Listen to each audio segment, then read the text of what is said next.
Assalamualaikum warahmatullahi wabarakatuh. Halo semuanya. Kami dari kelompok 3 ingin mempresentasikan materi bab 3 lingkungan dan kependudukan, komponen materi, masalah lingkungan dan dinamika kependudukan. Selamat menonton semuanya, enjoy video. Oke, yang pertama kita mau bahas di topik masalah-masalah lingkungan ini yaitu pencemaran udara. Nah, kalian tahu nggak sih pencemaran udara itu apa? Pencemaran udara ini adalah kondisi saat zat atau energi berbahaya masuk ke udara dan melebihi ambang batas aman. Nah, biasanya pencemaran udara ini terjadi karena aktivitas manusia. Di sini diungkapkan oleh Waluyo, seorang peneliti geografi. Beliau mengungkapkan ini itu di tahun 2011. Penyebab utama pencemaran udara ini ada banyak, seperti pertumbuhan penduduk, terus kendaraan bermotor, di industri, terus ada juga kebakaran hutan. Nah, contohnya itu di kota-kota besar seperti di Jakarta kan pastinya kendaraan bermotor tuh bikin polusi tinggi banget nih, sampai kadang kualitas udaranya itu sering gak sehat gitu kan. Nah, atau juga contoh lain seperti terjadi kebakaran hutan di Sumatera atau Kalimantan. Nah, udaranya tuh kan jadinya penuh asap dan mengganggu aktivitas warga sehari-hari kan. Nah, padahal kan polusi udara ini berdampak besar ya bagi kehidupan sehari-hari, bisa merusak kesehatan, terus lingkungan, bahkan memperparah perubahan iklim juga kan. Nah, apa sih solusinya kira-kira biar kita itu bisa mengurangi pencemaran udara? Nah, salah satu solusinya yaitu penghijauan. Penghijauan ini adalah menanam pohon. Nah, dengan menanam pohon ini kita bisa bantu nyerap karbon dioksida dan menghasilkan oksigen dan nyaring polusi. Beberapa kota seperti di Bandung tuh udah nyontohin tuh kayak penghijauan, dan pastinya itu kayak hasilnya tuh banyak banget dan cukup terasa. Nah, selain itu, kita juga bisa bantu kayak ngurangin pencemaran udara ini dengan mengurangi pakai kendaraan pribadi dan mulai memakai itu kayak alat transportasi umum, kayak pakai MRT, bus listrik atau pakai angkot, dan bahkan bisa pakai sepeda loh biar kita makin sehat. Dan paling penting kesadaran masyarakat atau kesadaran kita diri kita tentang pencemaran udara ini pastinya harus kayak lebih sigap gitu. Kita juga punya peran gitu buat jaga udara biar tetap bersih. Kalau kita mulai dari hal kecil seperti nanam pohon terus atau naik transportasi umum, itu udah langkah besar banget buat masa depan di Indonesia ini, khususnya di pencemaran udara. Assalamualaikum warahmatullahi wabarakatuh. Saya Syifa Aurelia akan menjelaskan materi yaitu pencemaran air. Pencemaran air adalah kondisi di mana sungai, danau, laut, atau air tanah tercemar oleh zat-zat berbahaya yang merusak kualitas dan ekosistem air. Pencemaran ini dapat disebabkan oleh limbah industri, limbah rumah tangga, pertanian atau pupuk dan pestisida, serta tumpahan minyak. Dampak pencemaran air yaitu merusak ekosistem air dan membunuh organisme akuatik, menyebabkan penyakit pada manusia seperti diare, kolera, dan keracunan logam berat, menurunkan kualitas air minum, dan mencemari hasil tangkapan ikan. Upaya pencegahannya apa sih? Upaya pencegahannya itu adalah mengolah limbah sebelum dibuang ke perairan, mengurangi penggunaan bahan kimia berbahaya, melakukan rebuisasi dan menjaga daerah resapan air, dan meningkatkan kesadaran masyarakat akan pentingnya menjaga kebersihan air. Pantai dan laut. Pencemaran pantai dan laut awalnya kurang diperhatikan karena laut dianggap mampu menetralisir limbah. Namun, seiring meningkatnya jumlah dan konsentrasi limbah, pencemaran laut menjadi serius. Penyebab utamanya meliputi limbah plastik, zat kimia dari pabrik dan tambang, serta limbah dari industri, pemukiman, pertanian, dan pelayaran. Pencemaran ini membahayakan ekosistem dan melanggar hak atas lingkungan sehat. Oleh karena itu, pemerintah, industri, dan masyarakat harus bersama-sama mencegah dan mengawasi pencemaran melalui teknologi bersih, daur ulang, dan pengelolaan limbah. Selanjutnya, ada pencemaran tanah. Pertanian modern mampu meningkatkan produktivitas hasil panen secara drastis. Salah satu faktor pendukungnya adalah penggunaan pupuk kimia yang memang sangat menguntungkan. Namun demikian, penggunaan pupuk kimia yang berlebihan dapat merusak dan mencemari kondisi tanah. Bagaimana memperbaiki tanah yang sudah tercemar? Nah, salah satunya yang dapat dilakukan adalah dengan cara bioremediasi, yaitu memperbaiki tanah yang tercemar pestisida dengan melibatkan mikroorganisme. Terdapat beberapa jenis mikroorganisme untuk mendegradasi pestisida, yaitu ada Artobacter sp, Achromobacter sp, dan Pseudomonas sp. Selain mengurangi limbah pestisida yang terdapat di tanah, penggunaan mikroorganisme ini juga dapat mengembalikan unsur harta tanah.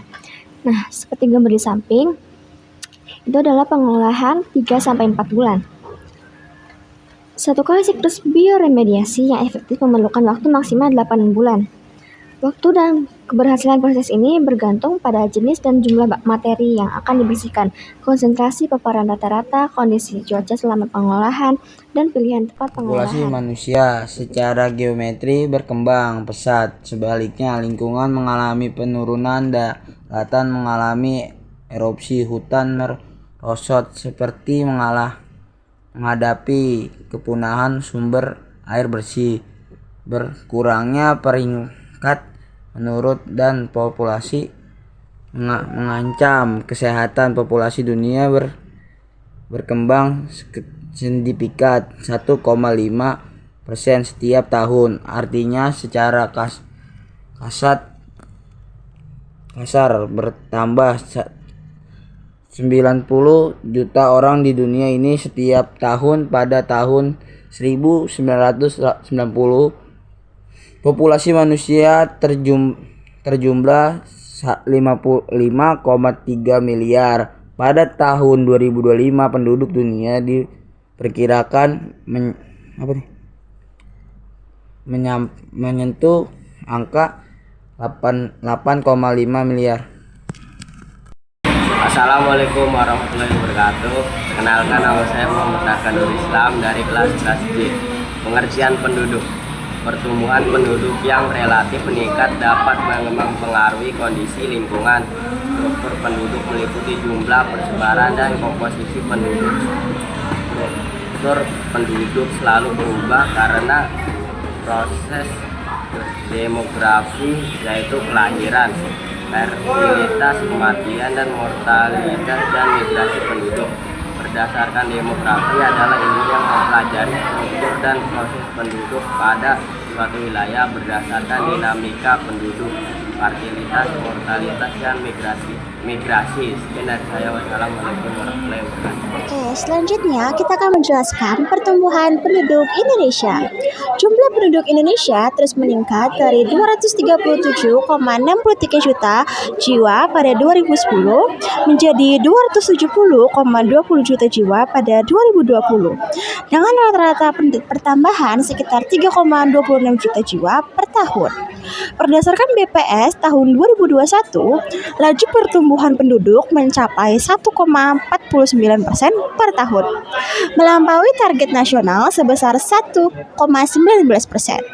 Pertumbuhan ini menimbulkan berbagai masalah kependudukan yang bisa menghambat pemenuhan hidup layak serta pembangunan berkelanjutan baik dari sisi sumber daya manusia maupun alam. Meski demikian, tingginya jumlah penduduk juga memberikan peluang, terutama karena Indonesia diprediksi akan mengalami surplus demografi pada tahun 2045, yaitu dominasi penduduk usia produktif. Potensi ini bisa menjadi kekuatan besar jika dikelola dengan strategi yang tepat oleh pemerintah untuk mendorong kemajuan bangsa. Penduduk dunia. Laju pertumbuhan penduduk dunia terus meningkat. Menurut prediksi Perserikatan Bangsa-Bangsa atau PBB, jumlah penduduk dunia akan mencapai 8,5 miliar pada tahun 2030, 9,7 miliar pada tahun 2050, 11,2 miliar pada tahun 21.000. Data sebelumnya menunjukkan tahun 1990 5,3 miliar jiwa, tahun 2017 7,6 miliar jiwa. Pertumbuhan penduduk yang cepat dapat menjadi hambatan dalam pelestarian lingkungan dan pembangunan berkelanjutan karena jumlah penduduk yang semakin banyak memicu berbagai permasalahan. Oleh karena itu, meningkatkan jumlah penduduk harus diimbangi dengan kesadaran dan perilaku hidup berkelanjutan. Di dinamika kependudukan ini ada materi menghitung pertumbuhan penduduk. Nah, yang pertama atau A, menghitung pertumbuhan penduduk alami. Nah, kalian tahu nggak sih pertumbuhan penduduk alami itu apa? Pertumbuhan penduduk alami adalah pertumbuhan jumlah penduduk yang dihitung dari selisih antara jumlah angka kelahiran dan jumlah angka kematian dalam 1 tahun. Nah, jadi pertumbuhan penduduk alami ini murni karena faktor alami tanpa menghitung perpindahan penduduk atau migrasi.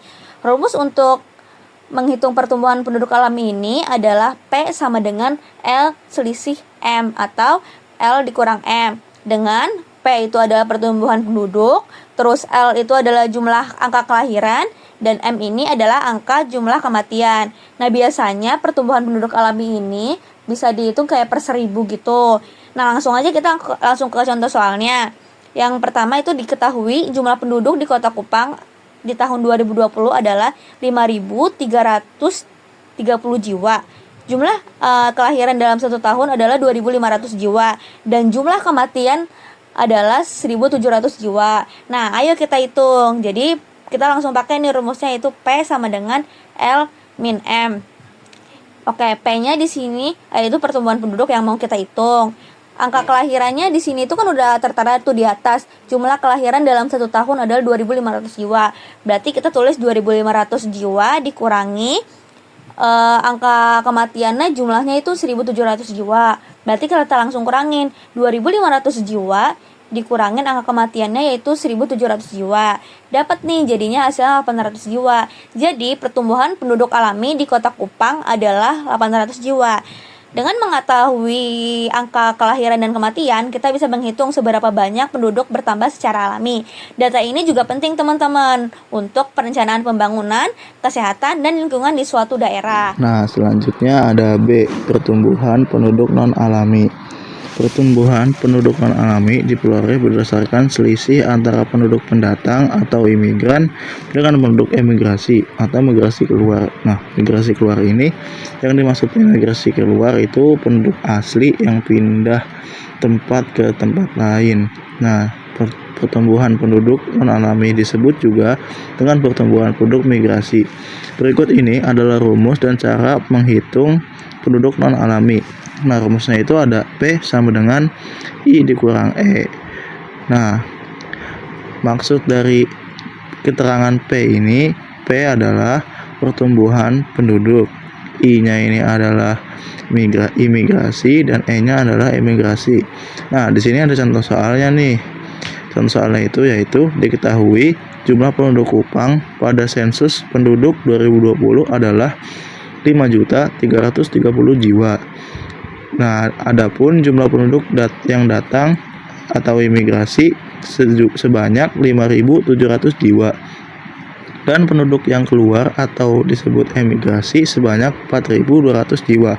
Berapa pertumbuhan penduduk non-alami Kota Kupang? Nah, cara penulisannya itu pakai cara yang tadi, yaitu P sama dengan I dikurang E. Nah, P sama dengan I-nya itu 5.700 jiwa dan E-nya itu 4.200 jiwa. Nah, jadi 5.700 dikurang 4.200. Nah, hasilnya itu 1.500 jiwa. Jadi pertumbuhan penduduk non-alami Kota Kupang adalah 1.500 jiwa. Ke C, yaitu pertumbuhan penduduk total. Pertumbuhan penduduk total diperoleh berdasarkan laju pertumbuhan penduduk suatu wilayah selama periode tahun tertentu yang terdiri atas angka kelahiran atau natalitas, angka kematian atau mortalitas, dan perpindahan penduduk atau migrasi.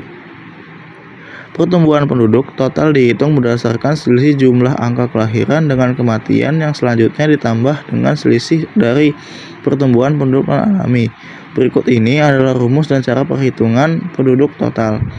Nah, di sini ada rumus P sama dengan dalam kurung L dikurang M tutup kurung ditambah dalam kurung I dikurang E tutup kurung. Nah, di sini ada penjelasannya nih. P itu sama dengan pertumbuhan penduduk, L itu jumlah kelahiran, M itu jumlah kematian, I itu imigrasi, dan E itu emigrasi. Nah, cara pengerjaannya itu P sama dengan L dan L dikurang M dan I dikurang E. Nah, jadi hasil dari L dikurang M ditambah I dikurang E itu ditambahin. Nah, di sini ada kriteria pertumbuhan penduduk. pertumbuhan penduduk yang di atas 2% itu termasuk pertumbuhan penduduk yang tinggi, dan pertumbuhan penduduk di angka 1-2% itu pertumbuhan penduduk yang sedang, dan yang terakhir pertumbuhan penduduk di bawah 1% itu termasuk pertumbuhan penduduk yang rendah. Semoga video ini bermanfaat bagi kalian semua. Hidup kesepian tanpa kekasih. Sekian, terima kasih. Wassalamualaikum